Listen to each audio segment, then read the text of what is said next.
23 uždavinys. Štai mes turime tokį gėlyną, štai tokios formos. Ir yra pasakyta, kad čia yra pusė apskritimis, pusė apskritimo. Kadangi čia pusė apskritimo, tai kažkur centras bus va čia va per vidurį. O apskritimo centras. Trikampio kraštinių ilgiai duoti, čia 8 metrai, čia 4 metrai ir dar žinoma štai šito kampo didumas 120 laipsnių. Mums reikia spindulio ilgį rasti.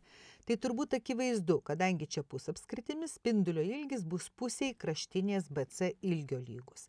Taigi mums reikia apskaičiuoti kraštinės BC ilgį. Taikysim kosinusų teoremą. BC kvadratu yra lygu AC kvadratu plus AB kvadratu minus 2 kart AC kart AB kart kosinus vat štai to kampo A.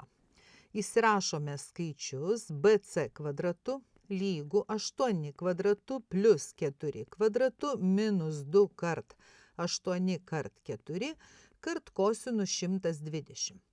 Skaičiuojame. 8 kvadratu 64, 4 kvadratu 16, minus 2 kart 8 kart 4 kart kosinus 120 lygų minus 1 antrai. Apskaičiuojame, čia 64 plus 16 bus 80, tada minus ir minus plus. Na ir kas čia gaunasi 32.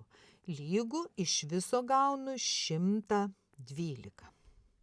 Tai čia kraštinės BC kvadratas. Pačios kraštinės BC ilgis bus šaknis iš 112 arba jeigu mes išskaidysim, ištrauksim šaknį, bus 4 šaknys iš 7. Taigi apskritimo spindulys lygus pusiai kraštinės BC ilgio 2 šaknys iš 7. Užrašau atsakymą ir uždavinys išspręstas.